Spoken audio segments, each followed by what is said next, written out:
नमस्कार दोस्तों, स्वागत है आपका द न्यूज लॉन्चर के इस यूट्यूब मंच पर। दोस्तों, राहुल गांधी कांग्रेस पार्टी में बड़े बदलाव लाने की कोशिशें कर रहे हैं और ज्यादातर प्रयास उनके सही दिशा में जा रहे हैं, क्योंकि कांग्रेस पार्टी भारत के इतिहास में कभी इतना नीचे नहीं गई थी जितना पिछले 10-11 सालों में गई। खास करके तब जब 2014 और 19 का लोकसभा चुनाव हुआ। 24 के लोकसभा चुनाव को भी आप देख सकते हैं और इन तीनों लोकसभा चुनाव में कांग्रेस पार्टी 3 अंकों को नहीं छू पाई, 100 के आंकड़े तक नहीं पहुंच पाई, जबकि यही कांग्रेस पार्टी सीताराम केसरी के जमाने में भी 140 सीटों की संख्या से ऊपर पहुंची हुई थी। लेकिन आज कांग्रेस पार्टी 100-125 पहुंचने के लिए जद्दोजहद कर रही है। स्वाभाविक है कि कांग्रेस में समस्या एक दिन में नहीं आई थी। कांग्रेस की जो समस्याएं आई थी वो पिछले कई दशकों में संगठन को वरीयता नहीं देने के कारण हुई थी। सत्ता की चकाचौंध में कांग्रेस पार्टी और कांग्रेसी इतने लीन हो गए कि संगठन को सबऑर्डिनेट यानी कि संगठन को दोयम दर्जे का समझा गया, जिसके बाद कांग्रेस पार्टी के संगठन में जिस प्रकार की खामियां दिखनी शुरू हुई, उन खामियों का पहला और बड़ा सार्वजनिक प्रदर्शन 2014 में दिखा और उसके बाद से लगातार अब तक दिखता रहा। राहुल गांधी ने छवि बदलने की कोशिश की, मल्लिकार्जुन खड़गे ने संगठन के लिए बड़े बड़े बदलाव लागू करने की कोशिश की। कई प्रयास कांग्रेस पार्टी के सफल भी रहे, कुछ सफल नहीं भी रहे, लेकिन अब कांग्रेस पार्टी लोकतांत्रिक प्रक्रिया के तहत एक और बड़ा कदम उठाने जा रही है।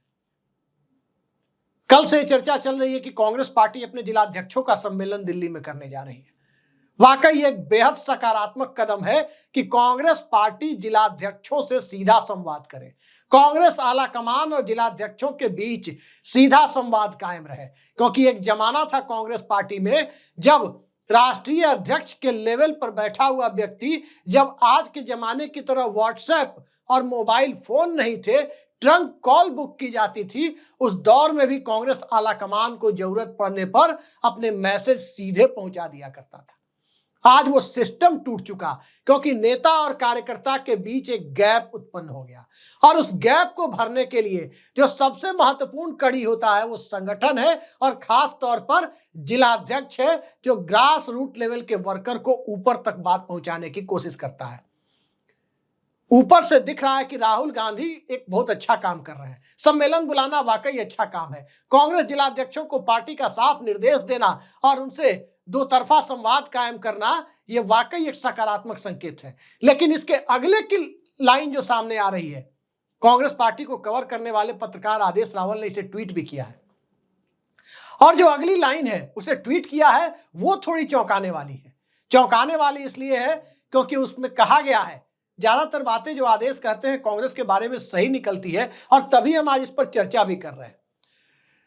दरअसल बात इतनी सी है कि कांग्रेस पार्टी आगामी जो भी चुनाव होंगे, टिकट वितरण में सेंट्रल इलेक्शन कमेटी की बैठक में, चुनाव समिति की बैठक में संबंधित जिलों के जिलाध्यक्षों को बुलाएगी और उनकी राय को अहमियत देगी।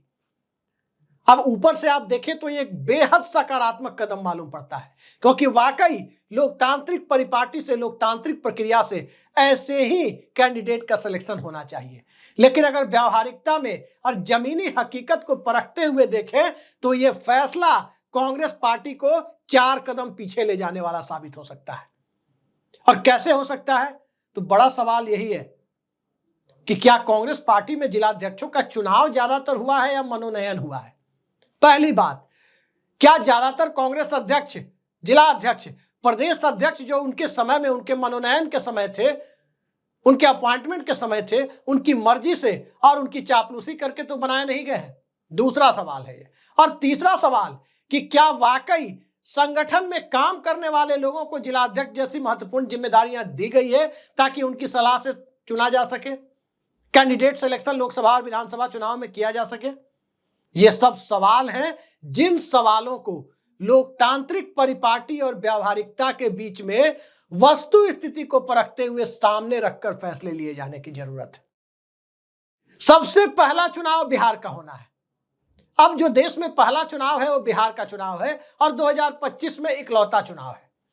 बिहार में कांग्रेस पार्टी ने कल बहुत बड़ा फैसला लिया और बिहार का उदाहरण हम इसलिए दे रहे हैं क्योंकि पहला चुनाव ही अब वही है, तो जो भी बदलाव होंगे उसका पहला असर वही दिखेगा।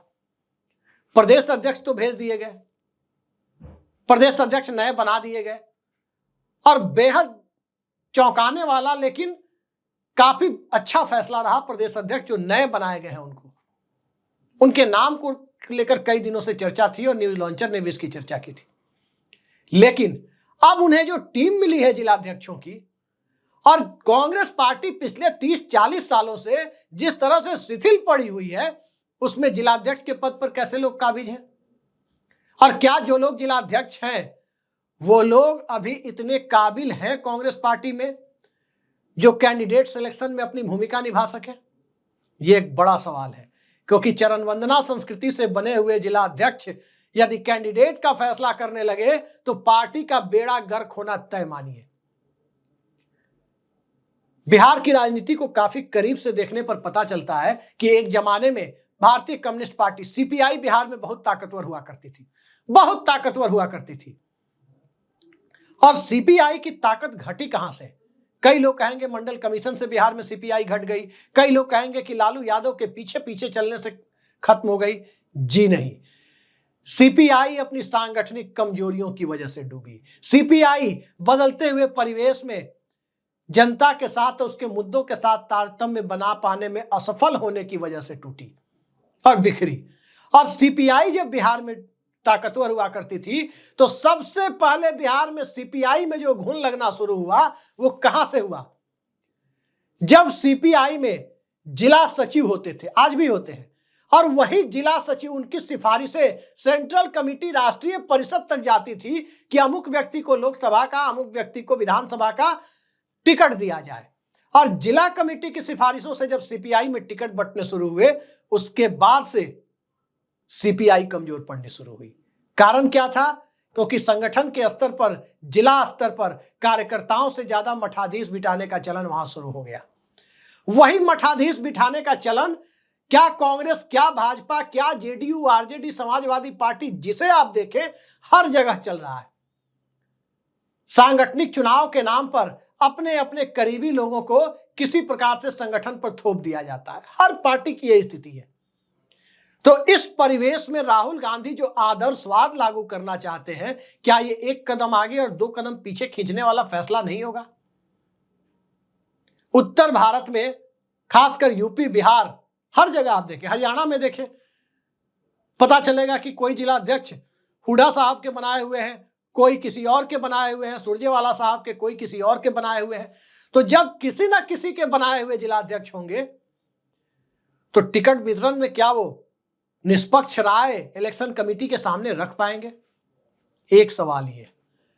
ठीक यही स्थिति यूपी, बिहार और दूसरे राज्यों में होनी है। राजस्थान के लोकसभा चुनाव को मैं बहुत करीब से देख रहा था, और राजस्थान के लोकसभा चुनाव का एक वाकया, एक निर्दलीय एमएलए के माध्यम से जो मुझे जानकारी मिली, जो प्राप्त हुआ, और तमाम जमीनी स्तर पर जब उसकी तहकीकात मैंने स्थानीय स्तर के लोगों से की तो तमाम बातें सामने आई। कांग्रेस पार्टी ने यदि ढंग से टिकट बंटवारा किया होता तो राजस्थान में भारतीय जनता पार्टी को 5 लोकसभा सीटों तक पहुंचने में हालत खराब हो जाती। वो तो माहौल था जिस माहौल में भारतीय जनता पार्टी की सीटें घट गई, लेकिन अपेक्षित सफलता जो कांग्रेस को मिलनी चाहिए थी वो माहौल होने, परिस्थितियां होने के बावजूद टिकट डिस्ट्रीब्यूशन की गलती से नहीं मिल पाई। तो क्या बिहार में जो माहौल बन रहा है कि बिहार विधानसभा चुनाव के बाद कम सीटों पर चुनाव लड़कर भी, राजद की तुलना में कम सीटों पर चुनाव लड़कर भी कांग्रेस पार्टी ज्यादा बड़ी पार्टी के रूप में, राजद से बड़ी पार्टी के रूप में उभर कर सामने आ सकती है, ये हालात जब बिहार में बन रहे हैं तो क्या वहां जिला अध्यक्षों से पूछकर टिकट बांटा जाएगा? दरअसल कांग्रेस पार्टी तो 3 जगह परेशान रही है।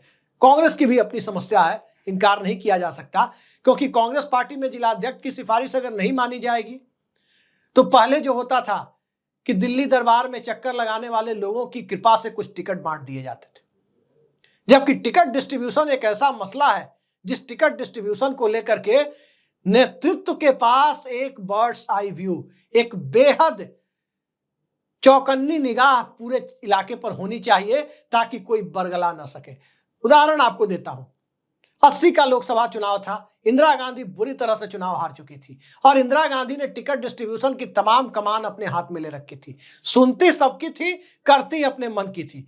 तभी गाजियाबाद के रहने वाले राजेश पायलट को 300 किलोमीटर दूर भरतपुर भेज दिया गया।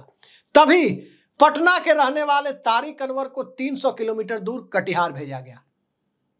भरतपुर में राजेश पायलट को कोई जानता नहीं था, लेकिन नेतृत्व को लगा कि इस व्यक्ति में क्षमता है, इनका इस्तेमाल किया जाना चाहिए और पार्टी को कामयाबी मिली। वहां की भरतपुर की वस्तुस्थिति की जानकारी भी इंदिरा गांधी को थी और कटिहार की वस्तुस्थिति की जानकारी भी इंदिरा गांधी को थी और उसमें जो दांव खेला गया वो कामयाब रहा। और एक दो उदाहरण मैंने दिए, ये सिर्फ दो ही नहीं था। अगर पश्चिम बंगाल की जादवपुर लोकसभा सीट को देखें तो सोमनाथ चटर्जी जैसे दिग्गज नेता के खिलाफ 1984 में किसे उतारा गया था? ममता बनर्जी को, और ममता बनर्जी ने सोमनाथ चटर्जी को हरा दिया था।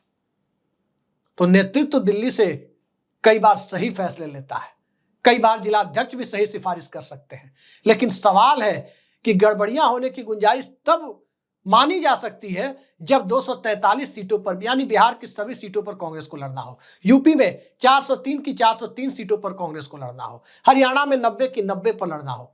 जहां स्थिति यह है कि 70 सीटें, 60 सीटें, 75 सीटें ऐसे कांग्रेस को चुनाव लड़ना है, मजबूती से लड़ना है और इस तरह से लड़ना है कि 70 लड़े तो 55 जीते।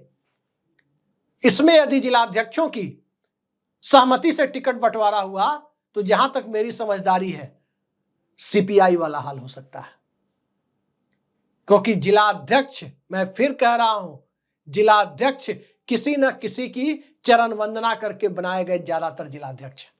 जिलाध्यक्ष सांगठनिक प्रक्रिया को समझने वाले लोगों को नहीं बनाया गया। और कई जगह आप देखें किन्हें किन्हें जिलाध्यक्ष बनाया गया है, दूसरी पार्टियों से आए हुए लोग, ठेकेदारी करने वाले लोग, इस तरह से लोगों को पार्टी में, संगठन में जगह दी गई है। अब जब राजनीतिक व्यक्ति को प्रदेश अध्यक्ष बनाया जा रहा है, चाहे यूपी में अजय राय हो, बिहार में राजेश राम हो, महाराष्ट्र में भी एक नए अध्यक्ष लाए गए हैं, जब राजनीतिक व्यक्तियों को लाया जा रहा है, प्रभारी अब काबिल लोगों को और दिन रात फील्ड में काम करने वाले लोगों को बनाया जा रहा है, तो निश्चित तौर पर अध्यक्ष और प्रभारी के पास, और खास करके मल्लिकार्जुन खड़गे और राहुल गांधी की टीम के पास ऐसे आंख नाक कान रखने वाले लोग होने चाहिए जो कांग्रेस के लिए कौन सी सीटें चाहिए और कौन सी सीट पर कौन सा कैंडिडेट तुरुप का इक्का साबित हो सकता है, इसकी समझदारी हो। यही समझदारी मिलने वाली सीटों को नतीजे में कन्वर्ट करती है। जिलाध्यक्षों की भागीदारी, कार्य समिति की भागीदारी, कम से कम इस चुनाव में 4 महीने में ऐसा संगठन, या 8 महीने में चुनाव में जब बचे हुए हो, ऐसा संगठन खड़ा कर लेना। कांग्रेस क्या, किसी भी पार्टी के बूते की बात नहीं है कि ऐसा संगठन 7-8 महीने में खड़ा कर दिया जाए जहां संगठन की क्षमता और संगठन की सिफारिश के बूते टिकट बांटकर अपेक्षित चुनावी सफलता हासिल कर ली जाए। यह संभव ही नहीं है। इसके लिए एक पॉलिटिकल कल्चर, राजनीतिक संस्कृति विकसित करनी होगी, जिस राजनीतिक संस्कृति में संगठन के प्रति समर्पित लोग नीचे से लोकतांत्रिक प्रक्रिया से फिल्टर होकर जिला स्तर पर और प्रदेश स्तर पर काबिज हो, तब जाके ऐसी प्रक्रिया कामयाब होती है। ऑस्ट्रेलिया में, क्रिकेट में कहा जाता है, ऑस्ट्रेलिया में एकेडमी सिस्टम कामयाब हुआ क्रिकेट का, लेकिन ऑस्ट्रेलिया में जो एकेडमी सिस्टम कामयाब हुआ वो एक दिन में नहीं हुआ। और क्रिकेट में वही एकेडमी सिस्टम भारत और पाकिस्तान जैसे देशों में कामयाब नहीं हुआ। यहां खिलाड़ी अपनी व्यक्तिगत प्रतिभा के दम पर ठीक ठाक कोचिंग, व्यक्तिगत प्रभाव से लेकर आगे बढ़े और 11 सदस्यों की एक राष्ट्रीय टीम में अपनी जगह बनाई। एक यूनिट के तौर पर 14-15 खिलाड़ियों की टीम तैयार होती है और उससे सफलता मिलती है। ऑस्ट्रेलिया जैसी ग्राउंड लेवल पे, स्कूल लेवल पे वो सिस्टम नहीं है। तो ऑस्ट्रेलिया जैसा क्रिकेट का जो सिस्टम है, वो सिस्टम कांग्रेस पार्टी भारत में बनाना चाहती है, तो ये चुनाव के ठीक पहले नहीं बन सकता और वो पूरे बने बनाए खेल को उल्टा भी कर सकता है। आने वाले वक्त में देखिए, फैसला कांग्रेस पार्टी को लेना है कि कैसे काम करे, लेकिन पुराने सिस्टम को नए सिस्टम और ट्रेंड सिस्टम की तरह चलाने की कोशिश में अक्सर सफलता और विफलता दोनों के खतरे समान रूप से चलते हैं। देखते जाइए आगे क्या क्या होता है। आज के लिए इतना ही। नमस्कार।